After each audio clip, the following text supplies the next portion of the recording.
त्वयि जगन्नाथ जमत् सुप्तम भवेदिदम विबुद्धे त्वयि बुद्धम च जगत सर्वम चराचरम। हरे कृष्णा, राधे राधे। सभी भक्तों को देवशयनी एकादशी की हार्दिक शुभकामनाएं। भक्तों, वैसे तो देवशयनी एकादशी से जुड़ी अन्य बहुत सी कथाएं प्रचलित हैं, लेकिन इस वीडियो में हम देवशयनी एकादशी व्रत से जुड़ी दो मुख्य कथाएं श्रवण करेंगे। आषाढ़ शुक्ल पक्ष की एकादशी को देवशयनी एकादशी कहते हैं। इसे हरिशयनी एकादशी भी कहते हैं। आषाढ़ मास में दो एकादशी आती हैं, एक शुक्ल पक्ष में और दूसरा कृष्ण पक्ष में। भगवान विष्णु प्रकृति के पालन करता है और उनकी कृपा से ही सृष्टि चल रही है। इसलिए श्री हरि जब 4 मास तक योग निद्रा में जाते हैं तो उस समय कोई भी शुभ कार्य नहीं किया जाता।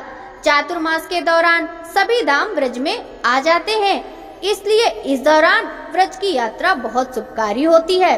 अगर कोई व्यक्ति ब्रज की यात्रा करना चाहे तो इस दौरान कर सकता है। जब भगवान विष्णु जागते हैं तो उसे देवोत्थान एकादशी या देव उठनी एकादशी कहा जाता है। इसके साथ ही शुभ कार्य शुरू हो जाते हैं।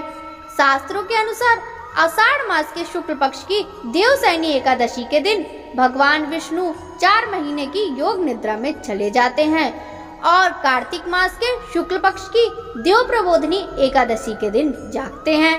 इस दिन के बाद से ही हिंदू धर्म में मांगलिक कार्यों की एक बार फिर से शुरुआत हो जाती है। इस पूरे 4 महीने के दौरान कोई भी शुभ कार्य जैसे शादियां, नामकरण, जनेऊ, गृह प्रवेश और मुंडन इत्यादि नहीं होते। इस एकादशी को सौभाग्य की एकादशी के नाम से भी जाना जाता है। पद्म पुराण के अनुसार इस दिन उपवास करने से जाने अनजाने में किए गए पापों से मुक्ति मिलती है। इस दिन पूरे मन और नियम से पूजा करने से मोक्ष की प्राप्ति होती है।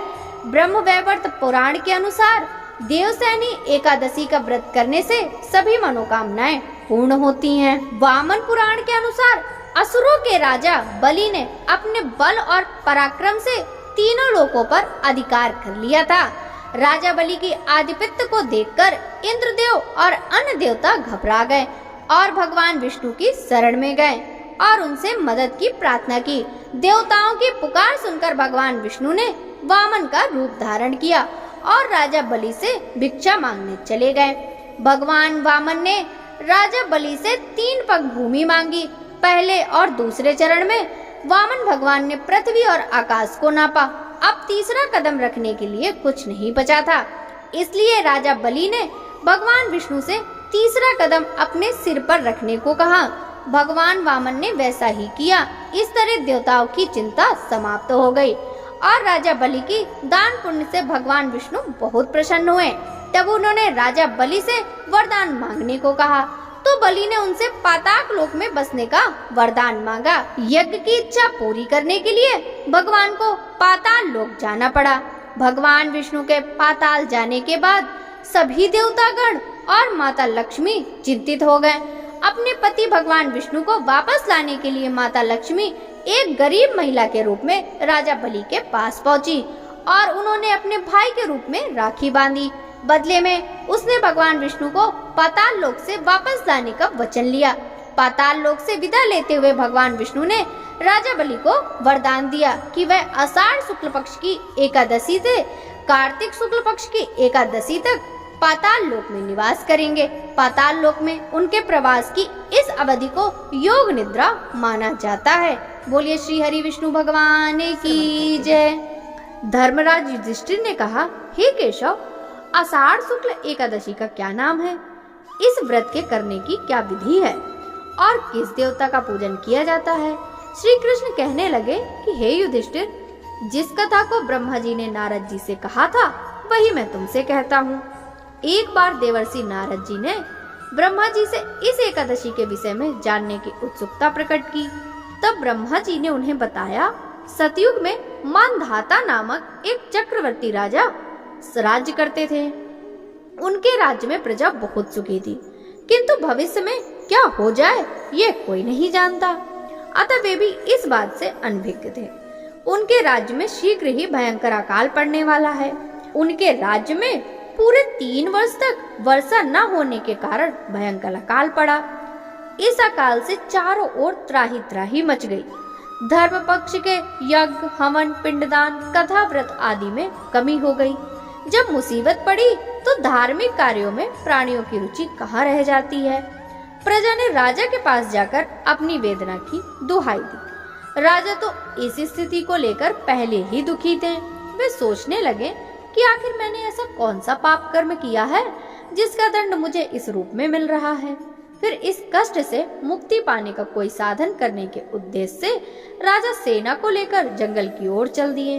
वहां विचरण करते करते एक दिन वे ब्रह्मा जी के पुत्र अंगिरा ऋषि के आश्रम में पहुंचे और उन्हें साष्टांग प्रणाम। ऋषिवर ने आशीर्वचन के उपरांत कुशलता पूर्वक पूछा, फिर जंगल में विचरने व अपने आश्रम में आने का प्रयोजन जानना चाहा। तब राजा ने हाथ जोड़कर कहा, महात्मन, सभी प्रकार से धर्म का पालन करता हुआ भी मैं अपने राज्य में दुर्भिक्ष का दृश्य देख रहा हूँ। आखिर किस कारण से ऐसा हो रहा है, कृपया करके इसका समाधान करें। यह सुनकर महर्षि अंगिरा ने कहा, हे राजन, सब युगों में यह उत्तम सतयुग है। इसमें छोटे से भी पाप का बड़ा भयंकर दंड मिलता है। इसमें धर्म अपने चारों चरणों में व्याप्त रहता है। ब्राह्मण के अतिरिक्त किसी अन्य जाति को तप करने का अधिकार नहीं है, जबकि आपके राज्य में एक शूद्र तपस्या कर रहा है।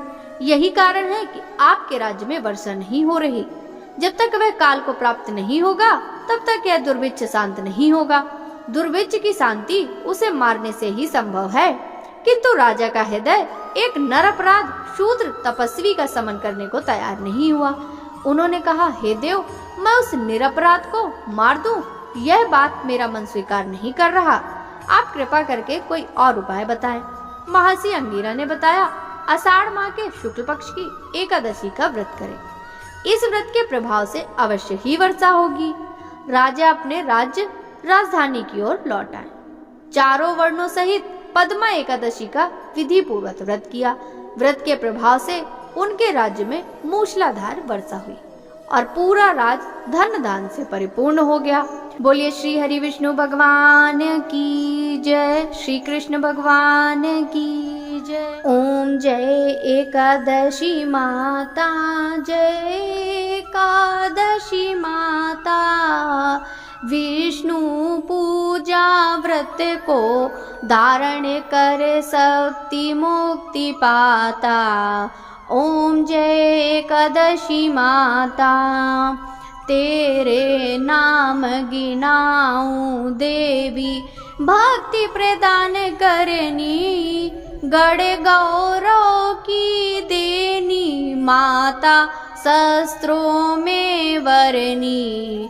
ओम जय एकादशी माता, मार्गशीर्ष के कृष्ण पक्ष की उत्पन्ना विषतारिणी जनमी, शुक्ल पक्ष में हुई मोक्षदा, मुक्तिदाता बन आई। ओम जय एकादशी माता, पौष के कृष्ण पक्ष की सफला नाम के है, शुक्ल पक्ष में होए पुत्रदा, आनंद अधिक रहे। ओम जय एकादशी माता, नाम षष्ठ तिला माघे मास में कृष्ण पक्ष आवे, शुक्ल पक्ष में जया कहावे, विजय सदा पावे। ओम जय एकादशी माता, विजया फागुन कृष्ण पक्ष में शुक्ला आमल की, पाप मोचनी कृष्ण पक्ष में चैत्र महाबली की। ओम जय एकादशी माता, चैत्र शुक्ल में नाम कामदा, धन देने वाली, नाम वरुथनी कृष्ण पक्ष में वैशाख महावाली। ओम जय एकादशी माता, शुक्ल पक्ष में होए मोहिनी, अपरा ज्येष्ठ कृष्ण पक्षी, नाम निर्जला सब सुख करनी, शुक्ल पक्ष रखनी। ओम जय एकादशी माता। योगिनी नाम आषाढ़ में जानो, कृष्ण पक्ष करनी। देवसैनी नाम कहायो, शुक्ल पक्ष धरनी। ओम जय एकादशी माता। कामिका श्रावण मास में आवे, कृष्ण पक्ष कहिए। श्रावण शुक्ला होए पवित्रा, आनंद से रहिए। ओम जय एकादशी माता। आजा भाद्रपद कृष्ण पक्ष की परिवर्तनी शुक्ला।